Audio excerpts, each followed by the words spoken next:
It's winter holiday time on the island of Sodor. It's very cold, but the engines don't mind. They love this time of year when the stations look jolly in their decorations.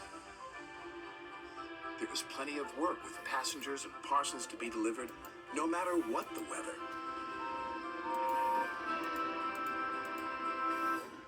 Driver says there's more snow on the way, said Edward.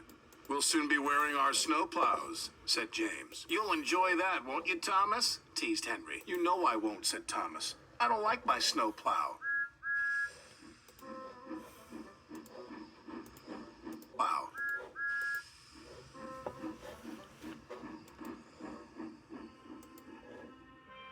Sure enough, that night the wind blew and the snow fell heavily.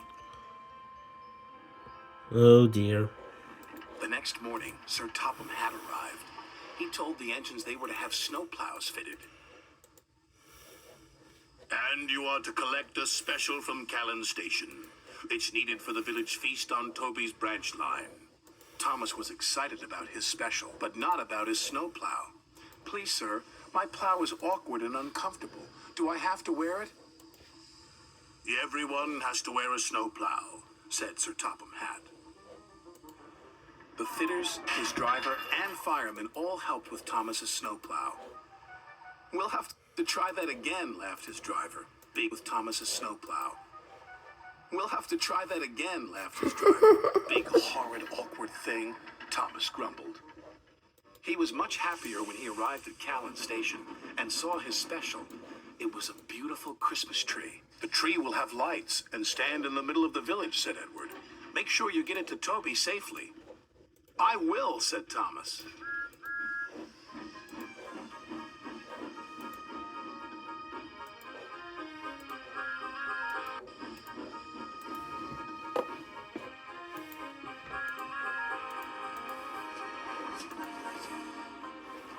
Thomas arrived at Maithwaite, and Toby was very happy to see him.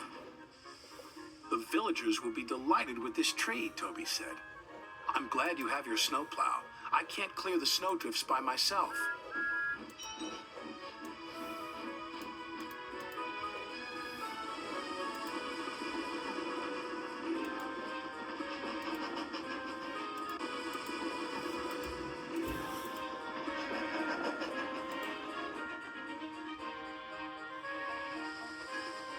Thomas couldn't see. There was a huge rock buried under the snow. Suddenly, his snowplow hit the rock. Uh-oh. Bouncing buffers, exclaimed Thomas. My plow is broken. Bouncing buffers, exclaimed Thomas. My plow is broken. His driver tried to stop, but the broken plow hit the water tower. Cinders and ashes, exclaimed Thomas. We can't go any further, said Thomas's driver. And there's no one to help us. But the villagers need their tree, said Thomas. Let me try again. I'm sure I can make it. It wasn't easy without a snowplow, but Thomas was determined.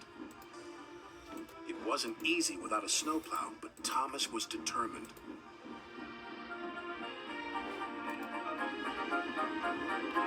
A broken snowplow? That's not good.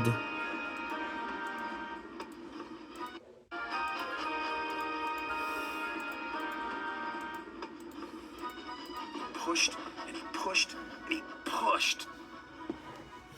Thomas was trying as hard as he could, but there was just one snowdrift after another.